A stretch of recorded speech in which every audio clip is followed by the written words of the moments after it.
Hello बच्चों, शुरू करते हैं आज की क्लास। आज हमें चैप्टर वाइज सेकेंड चैप्टर की स्टार्ट करनी है, तो सभी लोग चैप्टर वाइज को अपने सामने रखें, अपनी चैप्टर वाइज को अपने सामने रखें, जिससे कि आप क्वेश्चंस को अच्छे तरीके से समझ पाएँ। चलिए शुरू करते हैं आज की क्लास। Calculator, book. थोड़ा सा स्पीड में रहेंगे क्योंकि वो वक्त की मांग है, बहुत धीरे धीरे हम पढ़ा रहे हैं। Chapter number 2 electrostatic potential and capacitance. पहले हम पोटेंशियल के बारे में पढ़ेंगे, फिर कैपेसिटेंस के बारे में पढ़ेंगे। चलिए, previous year questions, topic 1 marks questions, 1 number के क्वेश्चन। ठीक है, पहला क्वेश्चन मेरी बुक ये है जिसमें ये हिरोशिमा वाला बना हुआ है। Does the charge given to metallic sphere depend on whether it hollow or solid? क्या इस बात पर निर्भर करेगा कि स्फीयर सॉलिड है या हॉलो? उस पर जो चार्ज दिया जा रहा है, क्या इस बात पर निर्भर करेगा कि स्फीयर हॉलिड है, क्या बोला मैं, सॉलिड है या hollow? Give reason to your answer. No, इस बात पे बिल्कुल भी निर्भर नहीं करता कि स्फीयर सॉलिड है या स्फीयर हॉलो है, क्योंकि चार्ज आउटर स्किन पे रहता है, अंदर नहीं जाता। तो अंदर क्या है उससे फर्क नहीं पड़ता, अंदर एयर है या अंदर सॉलिड है। क्यों? क्योंकि चार्ज कहां पर रिसाइड करता है? आउटर स्किन पर रहता है, इसलिए अंदर क्या है इस बात पर कोई फर्क नहीं पड़ता। आपने कैपेसिटेंस का फॉर्मूला भी पढ़ा होगा। स्फीयर का जो कैपेसिटेंस होता है, C का जो फॉर्मूला पढ़ा होगा, वो क्या पढ़ा था? 4 पाई एप्सिलॉन नॉट R। रेडियस से फर्क पड़ता है, इस बात पे फर्क नहीं पड़ता कि अंदर क्या चीज है, एयर है या सॉलिड है। ओके, तो एक बहुत बेहतरीन सवाल। चलिए, सेकंड क्वेश्चन 1 मार्क के हैं, तो आसान छोटे छोटे सवाल होंगे। A point charge Q is placed at point O। एक पॉइंट चार्ज है Q यहां पर रखा हुआ है। Is the potential difference VA minus VB positive negative 0। यहां पे पॉइंट है A, यहां पे पॉइंट है B। बोल रहे हैं VA minus VB is positive, negative और 0। ओके, चेक करते हैं। ये मेरा पॉइंट चार्ज है। क्या तरीका है? कोई तरीका नहीं। यहाँ पे स्मॉल r मानिए, यहाँ पे कैपिटल R मानिए। बताइए VA की वैल्यू क्या हो जाएगी? 1/4 pi epsilon naught Q upon small r minus 1/4 pi epsilon naught Q upon capital R। Okay, चूंकि ये स्मॉल r है तो ये आंसर बड़ा हो जाएगा, क्योंकि ये कैपिटल R है तो ये आंसर छोटा हो जाएगा। बड़े में से छोटा घटाओगे तो ऑलवेज आंसर इज पॉजिटिव। ठीक है, चलिए आगे बढ़ते हैं नए सवाल की तरफ। A charge Q is moved from point A above a dipole of dipole moment P to point B below the dipole in equatorial plane without acceleration. Find the work done in the process. A और B, ये एक dipole है minus Q plus Q, और ये इसका equatorial plane है। Equatorial plane यानी एक प्लेन है। यहाँ पे पॉइंट A है ऊपर की तरफ और B है नीचे की तरफ। A से B की तरफ चार्ज को ले जाते हैं, तो हमको बताना है कि work done in this process. बच्चों, इक्विपोटेंशियल सरफेस पर किया गया वर्क डन 0 होता है, और ये एक इक्विपोटेंशियल सरफेस है 0 वोल्ट की। ठीक है, नहीं तो आप ऐसे भी बता सकते हैं कि work done is equal to होता है Q डेल्टा V। हम चार्ज जिसको मोशन करा रहे हैं उस चार्ज की वैल्यू मान लें Q, लेकिन डेल्टा V की वैल्यू 0 हो जाएगी। क्यों? क्योंकि A पॉइंट का भी 0 पोटेंशियल है, B पॉइंट का भी 0 पोटेंशियल है, तो 0 माइनस 0 इज ऑलवेज 0, जिस कारण से वर्क डन क्या आ जाएगा साहब? 0 जूल आ जाएगा। चलिए साहब, वेरी इजी। अगला सवाल। अच्छा, इस प्रकार के अभी हमको बहुत सारे सवाल लगाने हैं, इसमें देखते हैं आगे होते हैं कि नहीं तो मैं अपने मन से कराऊंगा। मेरे अंदर बहुत सारे सवाल हैं इस टाइप के मन में। Why are electric field lines perpendicular to a point of equipotential surface of a conductor? Equipotential surface से perpendicular क्यों होती हैं electric field lines? Electric field lines are always perpendicular to equipotential surface. ये एक property आपने पढ़ी होगी equipotential surface की, कि उनके परपेंडिकुलर हमेशा इलेक्ट्रिक फील्ड रहता है, परंतु क्यों? परपेंडिकुलर ही क्यों? आइए देखिए हम ये बात जानते हैं कि इक्विपोटेंशियल सरफेस है, अगर ये इक्विपोटेंशियल सरफेस है तो इसका मतलब इस सरफेस पर जितने भी पॉइंट होंगे उन सबका सेम पोटेंशियल होगा। इक्विपोटेंशियल है इसलिए इन सब पॉइंट्स का कैसा पोटेंशियल होगा? सेम। तो अगर इस सरफेस पर वर्क किया जाए तो वर्क डन क्या होता है? जीरो होता है। क्यों? क्योंकि सेम पोटेंशियल है, तो पोटेंशियल डिफरेंस की वैल्यू जीरो हो जाती है। किन्हीं दो पॉइंट पर, मान ले ए पॉइंट ये है और मान ले ए पॉइंट ये है, सबसे आसान, बी पॉइंट ये है, ए से बी तक हम किसी चार्ज को मूव करा रहे हैं, ए का भी जितना पोटेंशियल है उतना ही बी का पोटेंशियल है, तो डिफरेंस जीरो होने के कारण से वर्क डन जीरो आ जाता है। तो बच्चे पूछेंगे क्यों ए और बी का सेम पोटेंशियल क्यों है? क्योंकि एक ही पोटेंशियल सरफेस के ऊपर है ये पॉइंट्स, इसलिए। अच्छा बच्चों, वर्क डन जीरो होता है, ये अच्छी बात है, लेकिन एक बात और हम फील कर सकते हैं वर्क डन को, अगर हम 11th क्लास के हिसाब से निकालें। अगर ये इक्विपोटेंशियल सरफेस है तो इलेक्ट्रिक फील्ड इसके परपेंडिकुलर है, इस बात को प्रूव करना है हमें इस प्रकार से। मान ले एक चार्ज है जिसको हम इधर से इधर मूव करा रहे हैं। बच्चों उस चार्ज पे फोर्स किधर लगेगा? फोर्स लगेगा इधर, इलेक्ट्रिक फील्ड की तरफ। अगर पॉजिटिव चार्ज है तो डिस्प्लेसमेंट किधर हो रहा है? इधर। तो फोर्स और डिस्प्लेसमेंट कैसे हैं? परपेंडिकुलर, तभी तो वर्क जीरो होगा। 11th क्लास के हिसाब से अगर हम समझे तो फोर्स इधर लगेगा इलेक्ट्रिक फील्ड की तरफ। इलेक्ट्रिक फील्ड मान लो ये पॉजिटिव चार्ज है, ये उसकी इक्विपोटेंशियल सरफेस है, स्फीयर होती है इक्विपोटेंशियल सरफेस, और इसका इलेक्ट्रिक फील्ड ऐसे निकल के जा रहा है। तो इस छोटे से चार्ज पर फोर्स इधर लग रहा है क्योंकि फील्ड की तरफ लगता है, और डिस्प्लेसमेंट हम इधर कर रहे हैं, तो ये 90 डिग्री होने के कारण से वर्क डन जीरो है।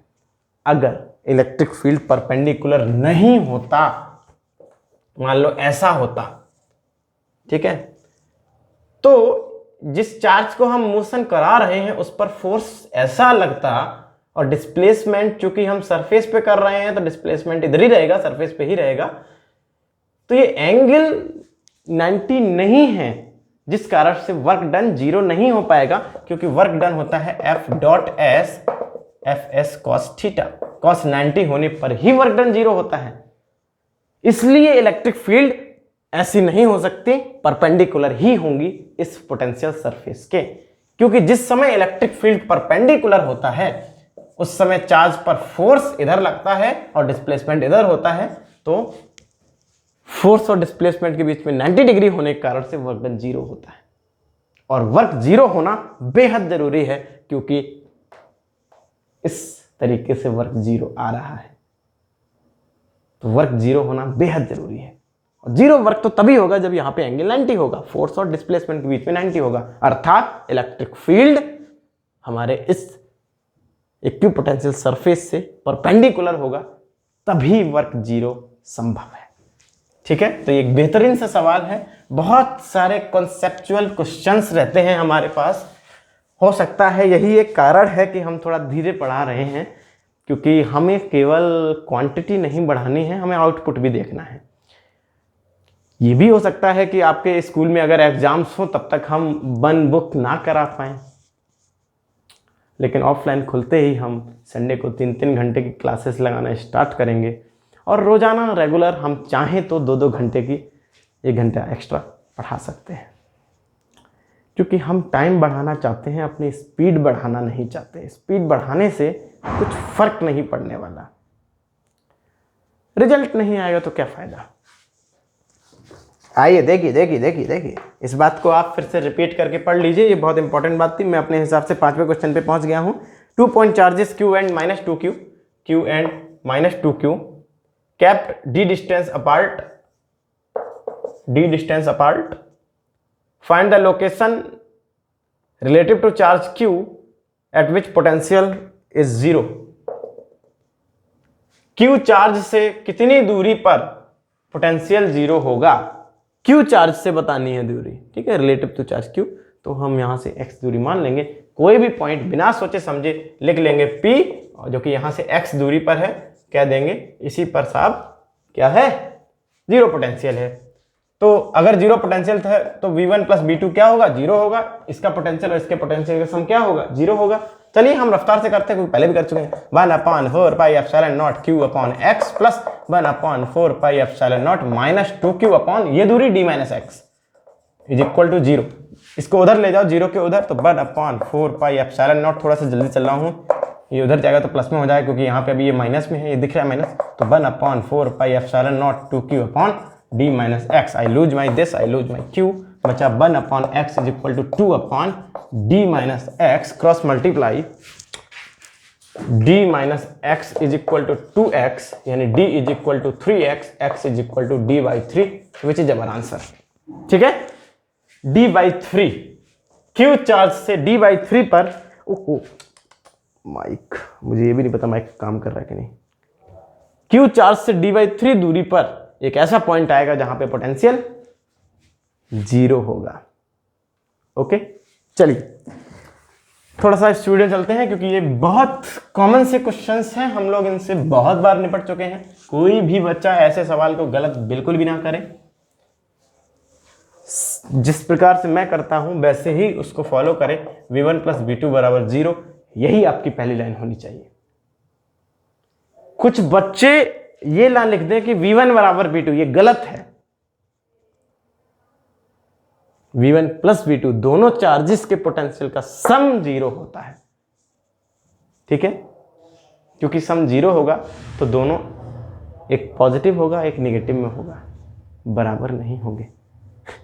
तो ये बहुत बड़ी गलती हो जाती है बच्चों से, इसलिए v1 प्लस v2 बराबर जीरो, दोनों पोटेंशियल्स का सम जीरो करके यहीं से आप स्टार्ट करें। ठीक है, चलिए sir, very good. A figure shows the field lines of positive charge. Figure इस प्रकार से बना हुआ है, पॉजिटिव चार्ज की फील्ड लाइंस। यहाँ पे एक पॉइंट P बना है, यहाँ पे एक पॉइंट Q बना है। एनसीईआरटी का सवाल है, सीबीएसई बोर्ड में 2014 में पूछा गया है। Very good. Is the work done by the field moving positive charge Q to P is positive और नेगेटिव। वर्क डन क्या होगा अगर एक पॉजिटिव चार्ज Q से P की तरफ जाए, work done by the field. ठीक है, तो वर्क डन होता है फोर्स इनटू डिस्प्लेसमेंट। बताइए इसका जो इलेक्ट्रिक फील्ड है वो किधर फोर्स लगाएगा, इस पर, इधर इलेक्ट्रिक फील्ड की तरफ फोर्स लगेगा ना, रिपल्सिव फोर्स लगेगा। फोर्स इधर लग रहा है, डिस्प्लेसमेंट इधर हो रहा है, तो वर्क डन कैसा होगा, negative. Work done by field is negative. Work done by me, A B Singh, मैं किधर वर्क करूंगा, तो आपको पता है कि इसके रिपल्सिव फोर्स लगने के बावजूद मैं इस चार्ज को इधर लेके जा रहा हूं, इसका मतलब मैं इधर फोर्स लगा रहा हूंगा, डिस्प्लेसमेंट भी इधर हो रहा है, तो मेरा वर्क पॉजिटिव है। जबकि फील्ड का वर्क नेगेटिव है क्योंकि फील्ड इधर फोर्स लगा रहा है और डिस्प्लेसमेंट इधर हो रहा है।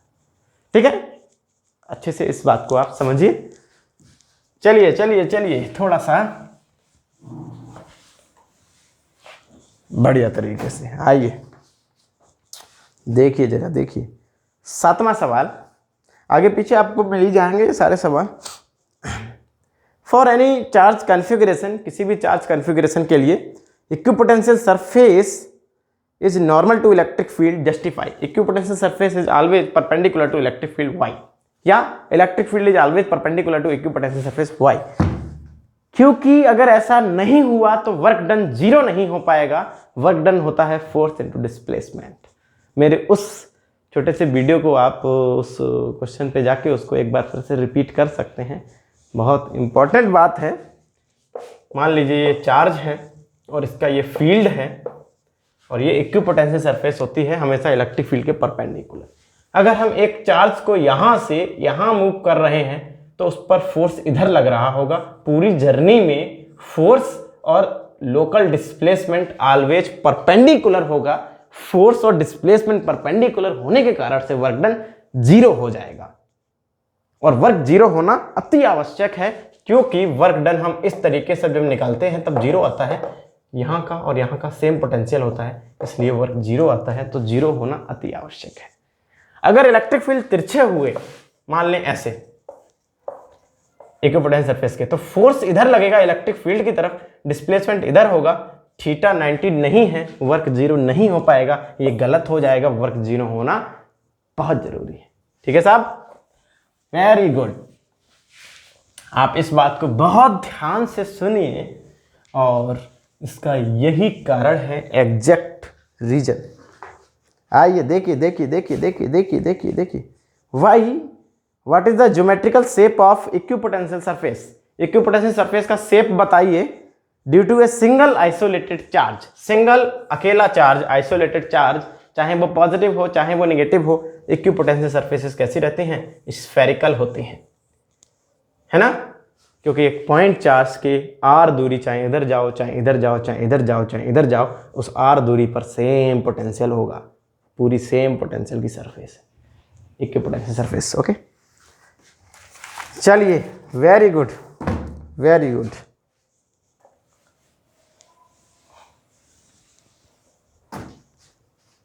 बहुत सारे नए क्वेश्चंस मिलेंगे हमको इस चैप्टर वाइज में। उसके अलावा भी कुछ क्वेश्चंस हैं जो इसमें नहीं हैं, पुराने सालों में 10 साल से पहले वो पूछे गए हैं और वो अच्छे हैं, तो मैं उनको भी आपको बताऊंगा।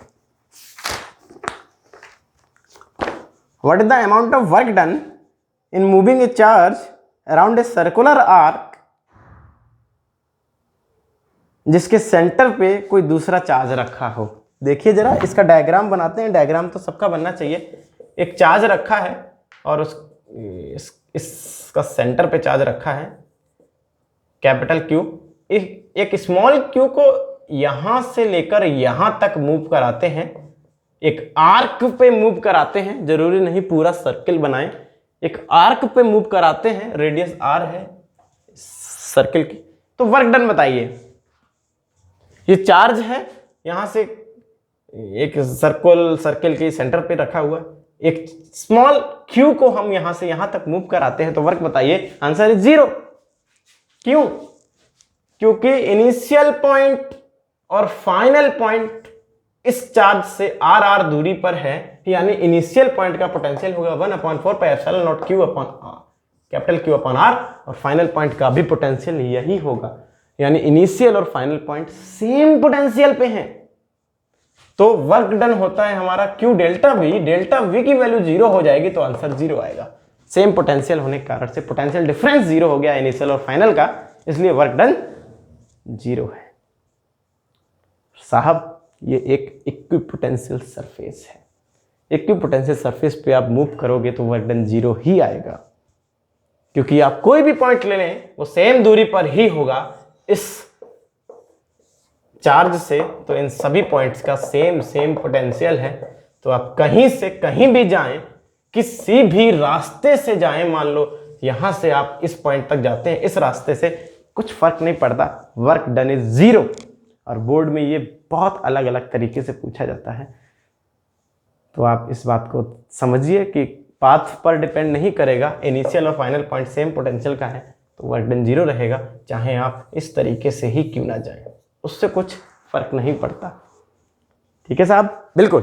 चलिए चलिए चलिए, वेरी गुड। ना ना ना ना ना ना ना ना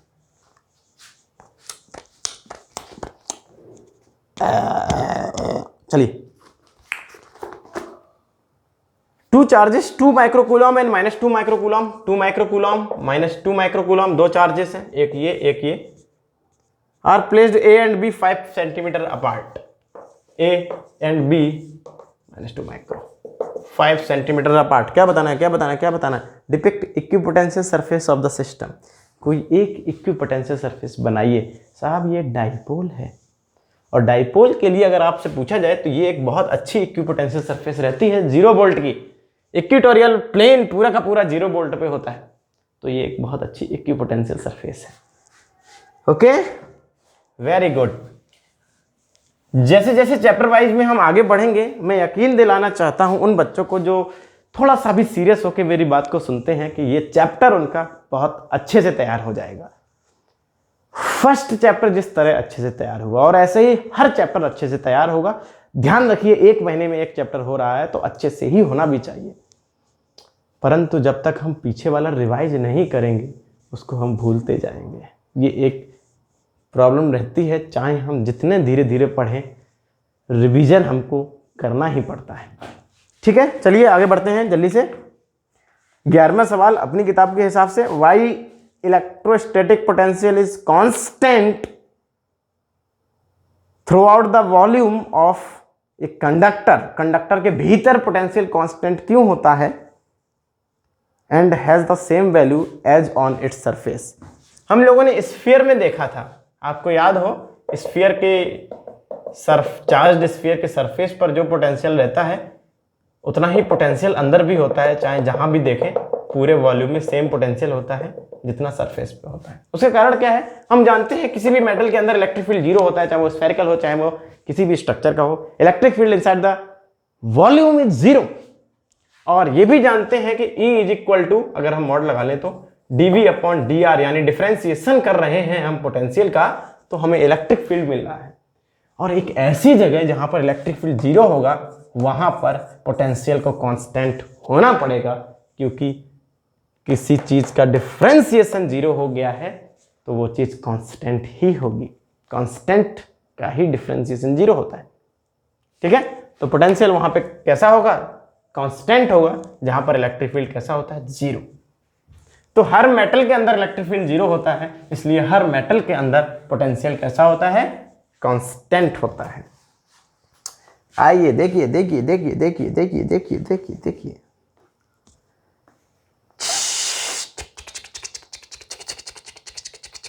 तेरहवां सवाल, why there is no work done in moving a charge on equipotential surface. Equipotential surface पर ये कारण पूछे जा रहे हैं छोटे छोटे। इक्विपोटेंशियल सरफेस पर अगर हम किसी चार्ज को मूव करें तो वर्क क्यों नहीं करना पड़ता, क्योंकि हम बोलेंगे कि work done is equal to q delta v, and q delta v is zero, that's why work done is zero on equipotential surface, all points have same potential, that's why potential difference is zero and also work done. तो ये बहुत आसान चीजें होती हैं, CBSE board में ये check किया जाता है कि बच्चा जब पढ़ता है तो क्या उन चीज़ों के, छोटे छोटी चीज़ों के जो आसान आसान से कारण हैं वो कारण भी उसे पता है, या डायरेक्ट उसने याद कर रखा है पोटेंशियल सरफेस पर वर्क डन जीरो होता है, क्योंकि वो एक प्रॉपर्टी है जो कि एनसीईआरटी में दी गई है। छोटा सा आंसर है, क्योंकि सेम पोटेंशियल होता है तो पोटेंशियल डिफरेंस जीरो हो जाता है, जिस कारण से वर्क डन भी जीरो। आइए देखिए देखिए देखिए देखिए देखिए देखिए अगला क्वेश्चन, 14th क्वेश्चन। अच्छा सवाल है, ए हॉलो स्फीयर, हॉलो हॉलो और सॉलिड से कुछ फर्क नहीं पड़ता है ना, तो डरना नहीं। A hollow metal sphere of radius 5 centimetre, hollow of radius 5 centimetre is charged, कुछ इस तरह से चार्ज किया गया इसको कि इसकी सरफेस 10 वोल्ट हो गई, सरफेस का पोटेंशियल 10 वोल्ट हो गया। हम सब जानते हैं, रिवाइज कर लें, स्फीयर का potential Q by capital R से पता चल जाता है। Here capital R is the radius of the sphere. Surface पे पोटेंशियल 10 वोल्ट हो जाता है। What is the potential at the centre? तो बहुत बार बच्चे जीरो बोल देते हैं। बच्चों, अंदर इलेक्ट्रिक फील्ड जीरो होगा, पोटेंशियल अंदर आप कहीं भी देखेंगे 10 वोल्ट ही होगा, अंदर पोटेंशियल कांस्टेंट होता है। तो सेंटर भी तो अंदर ही होता है, तो सेंटर पर भी पोटेंशियल 10 वोल्ट होगा। ठीक है, अच्छी बात। अगला सवाल, 15वां सवाल, can equipotential surfaces intersect each other? Justify your answer. No, never. Equipotential surface कभी भी इंटरसेक्ट नहीं करती, क्योंकि at the point of intersection या at the line of intersection, क्योंकि जब दो सरफेसेस इंटरसेक्ट करती हैं तो एक लाइन बनती है। ठीक है, तो eight the line of intersection electric field have 2 directions, क्योंकि इस सरफेस के परपेंडिकुलर इलेक्ट्रिक फील्ड होगा और इस सरफेस के भी परपेंडिकुलर इलेक्ट्रिक फील्ड होगा। तो इलेक्ट्रिक फील्ड की 2 डायरेक्शंस हो गई, जो कि मीनिंगलेस है। इलेक्ट्रिक फील्ड हमेशा किसी एक स्पेशल डायरेक्शन में रहता है, इसलिए इक्विपोटेंशियल सरफेसेस कभी भी इंटरसेक्ट नहीं कर सकती। ये छोटे छोटे सवाल हैं जिनसे हमारे कॉन्सेप्ट अच्छे हो जाते हैं और कॉन्फिडेंस बहुत बढ़ता है। Name the physical quantity whose SI unit is joule per coulomb. Joule per coulomb किसका होता है? क्यों? जूल का मतलब ऊपर वर्क हो गया, कूलॉम का मतलब चार्ज हो गया, work upon charge, potential. Potential, joule पर कूलम मींस पोटेंशियल, पोटेंशियल की यूनिट होती है जूल पर कूलम, क्योंकि जूल का मतलब वर्क, कूलम का मतलब चार्ज, वर्क अपॉन चार्ज क्या होता है साहब, पोटेंशियल। हा हा हा हा, याद आ गया है ना। भूले ही कब थे। इज इट स्केलर और vector, potential is a scalar quantity. देखिए जरा 18वां सवाल, what is the work done in moving a test charge Q through a distance 1 centimetre. एक चार्ज Q को टेस्टिंग पर्पज के लिए यूज कर रहे हैं, 1 सेंटीमीटर मूव कर रहे हैं इक्वेटोरियल एक्सिस पर डाइपोल की।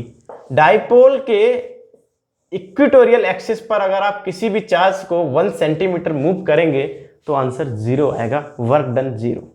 क्यों? क्योंकि बच्चों इनिशियल पॉइंट का भी पोटेंशियल 0 है और जहां पर आपने रखा है उस पॉइंट का भी पोटेंशियल 0 है, और वर्क डन जो होता है वो Q डेल्टा V होता है, Q and 0 minus 0 is always 0, potential difference between initial and final points. फिर चाहे आप मोशन ऐसे ही क्यों ना करें, उससे फर्क नहीं पड़ता, केवल इनिशियल और फाइनल पॉइंट्स देखे जाते हैं, पाथ पे डिपेंड नहीं करता, क्योंकि इलेक्ट्रिसिटी यानी इलेक्ट्रिक फील्ड या मैं बोलूं electric force is a conservative force, that's why it does not depend on the path. Work done 0 आएगा, क्योंकि इनिशियल पॉइंट भी 0 पोटेंशियल का है और फाइनल पॉइंट भी 0। अगला सवाल 19वां सवाल मेरी किताब के हिसाब से, define the term potential energy of charge Q at a distance R in an external field. कोई एक एक्सटर्नल फील्ड है, कोई एक एक्सटर्नल चार्ज है जिसका एक एक्सटर्नल फील्ड है, उसमें एक स्मॉल चार्ज को लेके आए हैं R दूरी पर, तो आप पोटेंशियल एनर्जी को डिफाइन कीजिए। बच्चों ये आपको फंसाने की एक साजिश है। पोटेंशियल एनर्जी की डेफिनेशन हमेशा यही रही है, work done in assembling the system. System को असेंबल करने में कितना वर्क करना पड़ा उसको हम पोटेंशियल एनर्जी बोलते हैं। अभी इस चार्ज को लाने में हमें काफ़ी वर्क करना पड़ा होगा, क्योंकि इस फील्ड ने पूरी दम से उसे अपोज किया होगा, रिपेल किया होगा, परंतु फिर भी हम हैं, हम तो ले ही आएंगे, वर्क करना पड़ेगा। तो work done by me, work done by external agency, work done in assembling the arrangement the system is called potential energy of the system. Okay या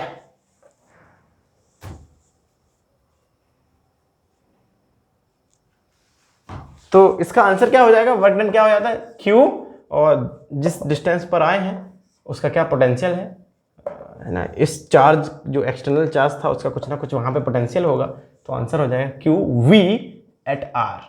इस तरह से उसको लिखा जाता है।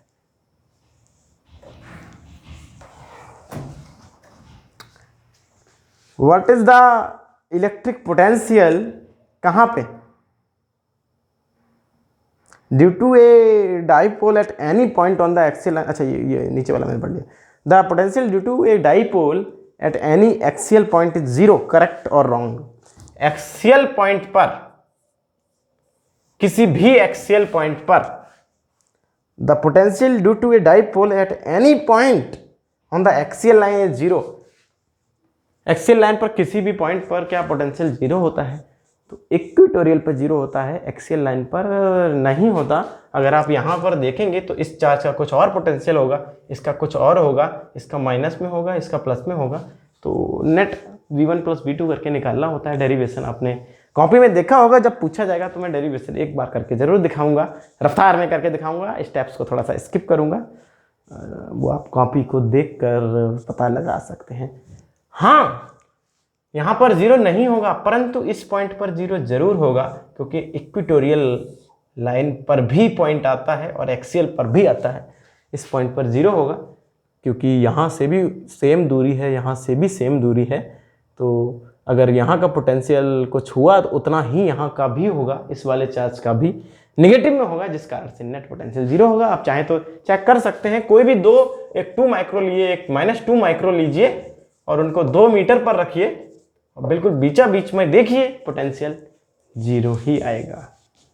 एक डाइपोल बनाइए अपने मन से, ये दूरी अपने मन से ले लीजिए, उसके बीच में पोटेंशियल 0 आना होगा। ठीक है, तो इसके अलावा पूरी एक्सिस पर कहीं भी पोटेंशियल 0 नहीं होता है।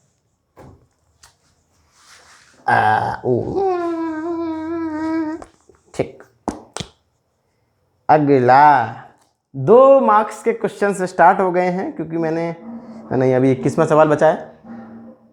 What is the electric potential due to a dipole at equatorial point. Equatorial point पर पोटेंशियल क्या होता है? आंसर है 0। ठीक है, 2 मार्क्स के क्वेश्चन स्टार्ट होते हैं। थोड़ा सा स्पीड में चलने के ये फायदा रहता है कि हम थोड़ा ज्यादा क्वेश्चंस देख सकते हैं, और आप तो रिपीट करके देख सकते हैं। कोई चीज़ अगर जल्दी हो जाए तो बार बार रिपीट करके सुन सकते हैं। पहले क्वेश्चन को समझना है, क्योंकि अब बड़े क्वेश्चंस आ रहे हैं और उसको डायग्रामेटिकली रिप्रेजेंट करना है, डायग्राम बना के फिर सवाल का आंसर देने की सोचनी है। 2 point charges Q1 and Q2 are located at R1 R2 respectively in an external electric field E। ये एक्सटर्नल इलेक्ट्रिक फील्ड के डेरिवेशंस हैं जो कि आपने किया होगा। एक कोई चार्ज माने आप एक्सटर्नल चार्ज, ठीक है, एक्सटर्नल चार्ज ऑब्जेक्ट जिसका अपना एक फील्ड होगा, जिसको हम एक्सटर्नल फील्ड बोल रहे हैं, और इसके सेंटर से R1 दूरी पर और R2 दूरी पर 2 चार्जेस रखे हुए हैं Q1 Q2। आपको याद आ गया होगा क्या पूछेंगे? Work done in assembling this system. बस अंतर ये आ जाता है कि वर्क 1 0 नहीं होगा। वैसे नॉर्मल केसेस में वर्क 1 0 होता है, लेकिन यहाँ पर एक एक्सटर्नल फील्ड पहले से ही मौजूद है, तो पहले चार्ज को लाने में वर्क 1 0 नहीं होगा। Obtain the expression of total work done in assembling this configuration. तो वर्क 1 क्या होगा? Q, जिस चार्ज को आप लेके आए हो Q1, और V एट दिस पॉइंट, जिसको ऐसे लिखते हैं V एट R1। R1 पर क्या V है? ठीक है, ऐसे जब आप दूसरे को लेके आ रहे होगे तो यहां पे वर्क 1 0 नहीं होगा। दूसरे को लेके आ रहे हो तो Q2 को लेके आए हो, V, क्योंकि इसके अपोजिट में काफी वर्क करना पड़ेगा, V एट R2 प्लस इसके अपोजिट में भी तो आपको वर्क करना पड़ेगा, क्योंकि ये पहले से ही मौजूद होगा इसके लिए। तो ये दूरी R2 माइनस R1 हो जाएगी। ठीक है, मैं मॉड लगाना कतई नहीं बोलूंगा, क्योंकि मुझे नहीं पता R1 बड़ा है या R2। तो टोटल वर्क डन हो जाएगा 1/4 पाई एप्सिलॉन नॉट। इसके अपोजिट में कितना किया गया? Q1 Q2 अपॉन ये दूरी R2 माइनस R1 मॉड के अंदर। अब आप देख लीजिए टोटल वर्क डन क्या हो जाएगा? This plus this. पहले चार्ज को लाने में ये पहले से ही मौजूद है तो रिपल्सन होगा, वर्क 1 0 नहीं होगा। जब आप लेके आएंगे तो QV वर्क डन होगा एट R1, जो जितना भी पोटेंशियल है। दूसरे को लेके आएंगे तो इसके तो अपोजिट में लेके ही आएंगे, इसके भी अपोजिट में लेके आएंगे, तो दोनों के अपोजिट में वर्क करना पड़ेगा। इस एक्सटर्नल एजेंसी के कारण वर्क डन होगा Q2 V एट R2, मैंने R2 लिखना है, और इसके कारण कुछ वर्क होगा Q1 Q2 अपॉन दूरी between the charges, and the दूरी इज R2 माइनस R1, इन दोनों वेक्टर का सब्ट्रैक्शन। मॉड इसलिए लगा लिया क्योंकि मुझे नहीं पता कौन ज़्यादा है कौन छोटा है। ये डेरिवेशन बच्चों बहुत बार बोर्ड में पूछा गया है, और इसको हमें भूलना बिल्कुल भी नहीं है, रिवाइज करते जाना है। उम्मीद है आपके बगल में कॉपी रखी होगी और आप इस डेरिवेशन को निहार रहे होंगे।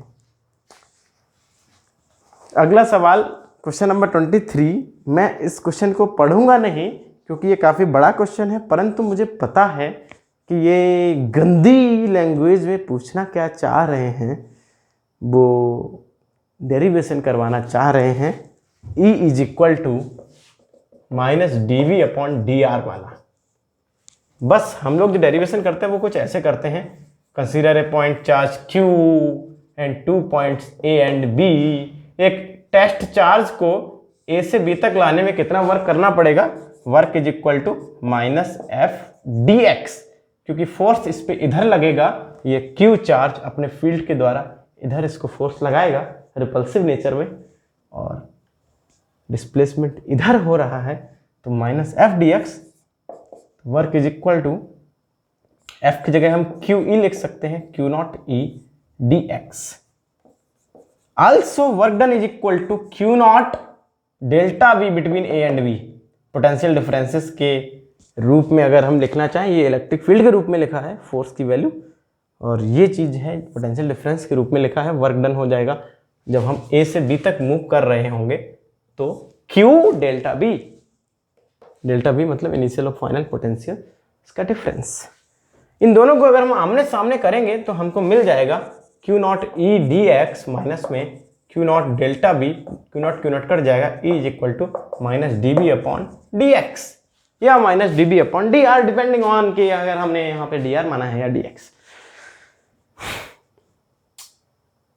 ठीक है साहब। अब इसको कितनी गंदी तरीके से इन्होंने एक तो डेल्टा का चिन्ह बदल दिया है, जिससे कि बच्चे कर पाए तो भी ना कर पाए, क्योंकि एक डेल्टा ये होता है, एक डेल्टा ये होता है और एक डेल्टा ये होता है। इन्होंने इस डेल्टा को बनाया है जो कि ठीक नहीं है 12th क्लास में बनाना। ठीक है, हम लोग इस डेल्टा और इस डेल्टा को ही यूज करते हैं।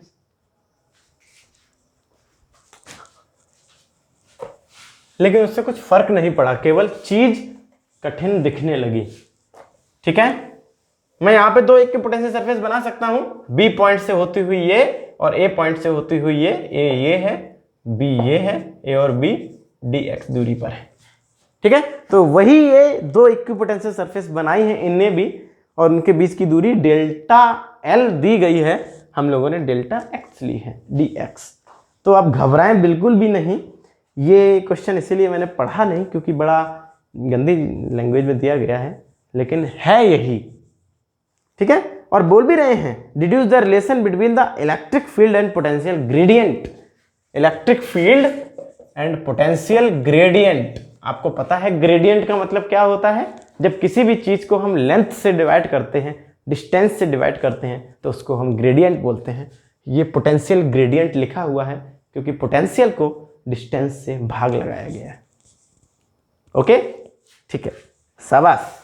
चलिए, इसका डेरिवेशन करना था, तो E is equal to minus D V upon D X, बहुत अच्छी चीज़ है।